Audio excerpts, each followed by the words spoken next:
Savoir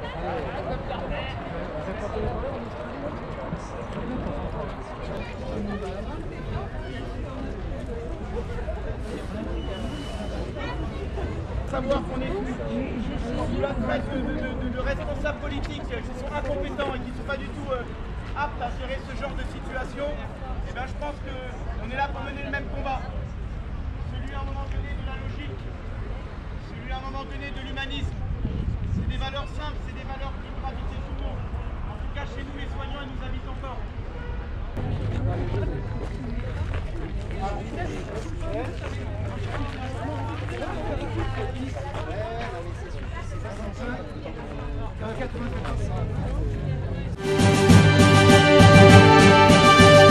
Je suis aide médico-psychologique et je travaille dans un foyer de vie. Et quelle est votre situation actuelle? Ma situation actuelle est assez compliquée parce que j'ai posé des vacances avant la vaccination obligatoire qui était le 15 septembre. Et malgré tout, j'ai quand même reçu un ordre de pouvoir présenter mon schéma vaccinal alors que j'ai besoin que d'une seule dose parce que j'ai le Covid et que je suis en vacances. C'est assez compliqué parce qu'entre le discours de façade que présente le gouvernement, il y a une réalité de terrain qui est extrêmement dure de la part des ARS qui donnent des consignes. Il n'y a pas de reclassement possible parce que dans beaucoup d'hôpitaux, l'obligation vaccinale s'applique du jardinier à la secrétaire jusqu'aux soignants, donc on ne peut pas se faire reclasser. Les gens qui ont voulu poser des jours de vacances, ce qu'avait proposé le gouvernement pour gagner du temps et pouvoir différer l'injection, ces jours-là de vacances ont été refusés aussi. Donc on est vraiment cerné, l'étau se resserre et c'est la manière forte.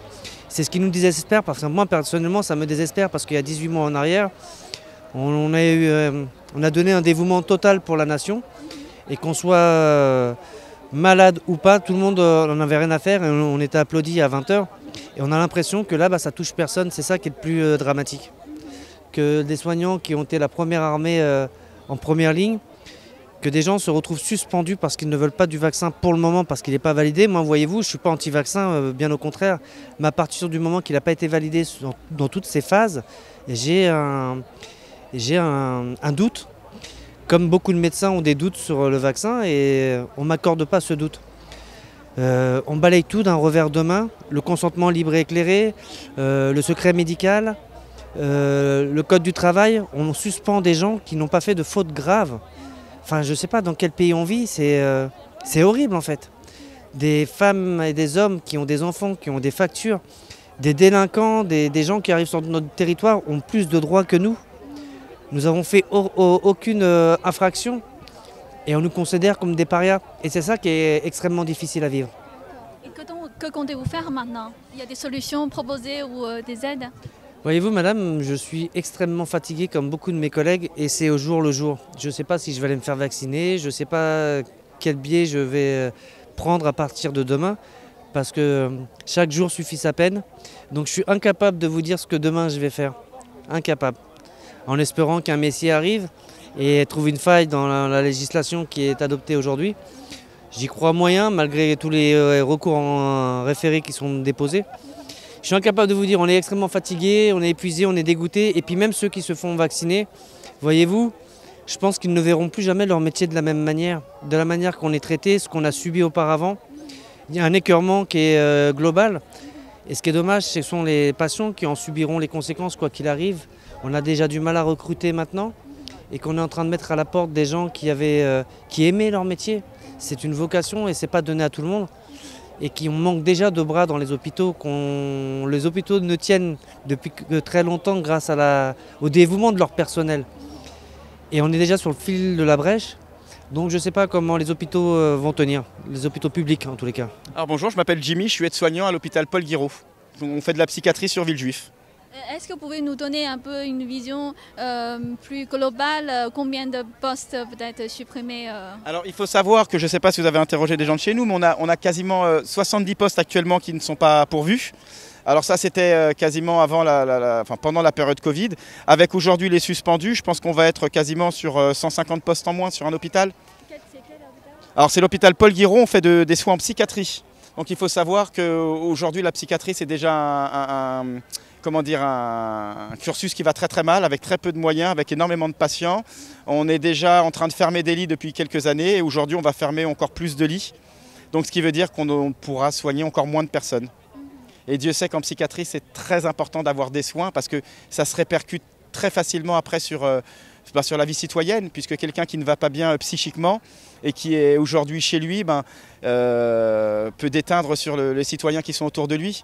Donc c'est effectivement une prise en charge qui est indispensable aujourd'hui. Et de voir aujourd'hui mes collègues dans cette situation-là, parce que effectivement sur beaucoup de monde que vous pouvez voir là, pas mal de gens sont suspendus. Ce sont des situations très graves personnellement, ce sont des pères et des mères de famille, mais ça impacte aussi sur les soins à l'hôpital. Et l'hôpital, là pour le coup, c'est tous les citoyens qui sont touchés, c'est la France qui va être touchée demain. La France qui fièrement arborait le pays de la sécurité sociale, des droits de l'homme et aussi des droits sociaux. Aujourd'hui, on est en train de les perdre. On est en train de les perdre au nom d'une politique austère et inadaptée parce qu'elle est prise par des gens qui n'ont aucune conscience de ce qu'ils font, aucune conscience du terrain, par des politiciens qui ne viennent jamais dans les hôpitaux, qui connaissent sûrement la situation des soignants et qui connaissent sûrement la situation des soins en France, mais qui ne font rien et qui ne font qu'enfoncer le clou. Ils vont encore nous retirer des moyens puisque ça va faire des soignants en moins, des lits fermés. Donc quoi qu'il arrive, on va en pâtir. Malheureusement, c'est les citoyens qui vont en pâtir, c'est sûr. Et vous êtes engagé depuis combien de temps? Depuis le départ.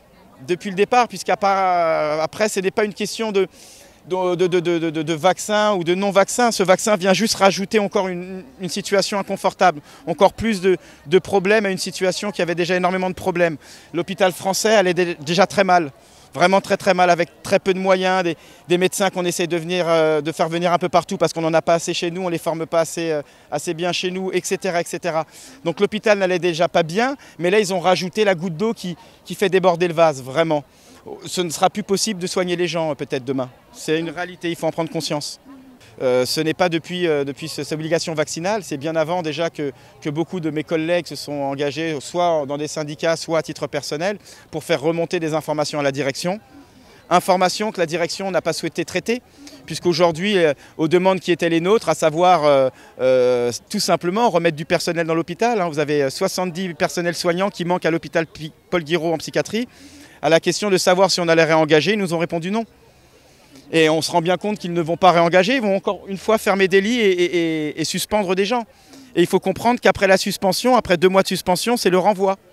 C'est du jamais vu en France dans la fonction publique. On ne renvoie pas quelqu'un de la fonction publique ou alors pour faute très très grave.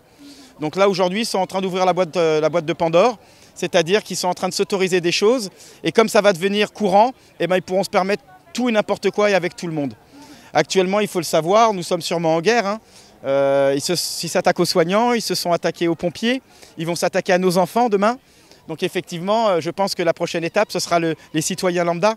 Donc il va falloir s'unir de toute manière et effectivement, dès le départ, j'ai donné toute mon énergie dans cette direction-là, savoir rassembler les gens.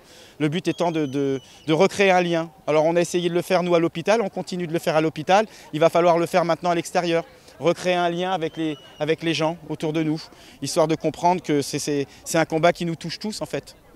Quel est votre ressenti pour les réactions du gouvernement jusqu'à maintenant? Les réactions du gouvernement, mon ressenti, c'est le ressenti d'être traité comme un animal, dans des conditions qui ne sont même pas dignes. Et je vais être honnête avec vous, en psychiatrie, on a l'habitude de cette décision qui est prise actuellement, d'obligation aux soins. Parce qu'en France, on estime que quelqu'un qui ne va pas bien psychologiquement, qui est malade, d'un point de vue psychiatrique, il nécessite un traitement quand bien même il ne soit pas d'accord. Donc effectivement, on le prive de liberté et on l'oblige à suivre un traitement. Nous sommes soignants, nous sommes compétents depuis des années, pour certains pour 20 ou 30 ans d'expérience, et du jour au lendemain, on nous retire ce consentement libre et éclairé. On nous retire ce choix. C'est un choix que l'on retire à des personnes qui sont malades psychologiquement. Nous ne sommes pas malades psychologiquement. Sinon, ça fait bien longtemps qu'on nous aurait interdit d'exercer. Ce n'est pas le cas. C'est qu'effectivement, nous sommes conscients de ce que nous faisons. Nous sommes conscients de la tâche qui nous incombe, à savoir prendre soin des gens. C'est des protocoles très importants qui sont mis en place par les hôpitaux. Si nous sommes en mesure d'appliquer ces protocoles, c'est que nous sommes aussi en mesure de prendre une décision. Voilà, une décision qui, si on la trouve douteuse ou suspicieuse, on a le droit d'aller à son encontre. C'est la loi française. Donc on essaie de faire en sorte de respecter cette loi et on aimerait que le gouvernement la respecte aussi. Chose qui n'est pas le cas. Encore une fois, ils se permettent aujourd'hui des choses qui ne se seraient jamais permis il y a 10, 20 ou 30 ans. Est-ce que vous pensez, à part des manifestations, est-ce qu'il y a d'autres actions possibles? Alors si je puis me permettre, je sais qu'il y a certaines personnes qui ont lancé un appel pour faire balance ton hosto. Balance ton hosto, ce serait effectivement à un moment donné ne plus chercher à cacher la vérité, puisque ça fait des années que nous sommes confrontés à une situation sanitaire qui est alors au-delà du Covid. Les hôpitaux ont de moins en moins de moyens, les soignants sont de plus en plus fatigués. Donc moi j'invite les collègues et les soignants à ne pas hésiter. Balancez votre hôpital. Si encore une fois ils vous font du tort, s'ils font du tort à votre famille, s'ils font du tort aux patients qui viennent se soigner aussi, n'hésitez pas, il faut le dire, il faut relayer. Je pense que de toute manière, c'est un combat qui va se jouer sur l'opinion publique. Je m'appelle Florence, je suis infirmière depuis 10 ans. Ça fait 15 ans que je travaille à la paix. Je pense que tous les soignants sont vraiment sous le choc de ce qu'on nous impose et de ce qu'on nous fait subir. Là, depuis le 15 septembre et déjà depuis bien longtemps. Voilà, que vous dire, les soignants ne sont pas du tout entendus. Les soignants sont désespérés, on a tous des idées noires, voire suicidaires, on est vraiment très très mal. Monsieur Véran peut dire qu'on est 3000 suspendus, je pense qu'on est beaucoup plus que 3000. Nous on a des chiffres où on serait 300 000 soignants qui refusent cette injection expérimentale et qui beaucoup sont suspendus. Quelle est votre situation personnelle? Moi, personnellement, là pour l'instant, je suis en arrêt maladie. Je suis très très affectée par tout ce qui se passe. Voilà. J'essaye de me battre avec mes collègues. J'ai beaucoup de collègues qui ont été suspendus. Et je ne crois plus en ce système de santé qui a été capable de nous utiliser, de servir de nous sans masque, sans le matériel adéquat l'année dernière, avec des sacs poubelles pour faire office de protection. En contact avec des patients potentiellement infectés qui pouvaient nous réinfecter. Nous allions travailler avec des symptômes parce qu'on nous demandait d'aller bosser avec les symptômes avec le Covid, donc on nous imposait d'aller limite transmettre cette maladie qu'ils disent. Donc ils se servent de cette maladie pour toujours à leur avantage. Moi depuis le tout début, j'ai dit c'est bizarre, le Covid a bon dos. Ça veut dire voilà, on lui met tout sur le dos pour tout accepter. Et derrière tout ça, c'est une crise financière.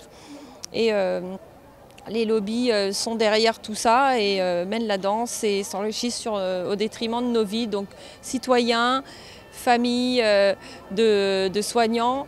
Voilà, il y a les pompiers qui sont touchés, les ambulanciers, il n'y a pas que tous les soignants, mais voilà. Il y a plein de médecins qui sont obligés d'arrêter d'exercer et d'infirmiers qui ont touché déjà pas beaucoup d'argent. Du jour au lendemain, on n'a plus de salaire. Donc voilà, on reste digne, on se battra jusqu'au bout on ne cédera pas. Quoi qu'il arrive, c'est l'intégrité de notre corps et on reste sur nos... C'est pas des convictions en fait, c'est des faits. On reste sur du factuel et sur des expériences personnelles aussi qu'on a vécues. Je m'appelle Laurent Marulaz et je suis psychiatre. Et quelle est votre situation personnelle maintenant? Alors ma situation personnelle actuellement, je suis en congé et je suis en attente d'une lettre recommandée pour une suspension de mon activité. C'est-à-dire même vous êtes en congé, votre poste sera suspendu? On ne sait pas. Alors apparemment pendant les congés, ils n'ont pas le droit de me suspendre. Donc voilà, pour le moment je suis en attente. Voilà, peut-être que je serai suspendu le jour de mon retour, je ne sais pas. Pour ma part, en tout cas, j'ai eu l'infection, j'ai encore des anticorps, je suis donc protégé et je protège les autres. Pour ce qui est de mon entourage professionnel, c'est plus contrasté. Il y a un entourage qui bizarrement, en fait, trouve que c'est pas très grave si je ne suis pas vacciné, mais qui sont pas prêts non plus à aller très loin pour défendre le fait que je puisse continuer à travailler. Mais en tout cas, je vois que ça bouscule beaucoup de conscience chez beaucoup de collègues vaccinés et que ça les attriste de voir que le gouvernement puisse comme ça virer des soignants en pleine période de crise sanitaire. C'est quand même choquant, voilà, y compris pour les personnes vaccinées.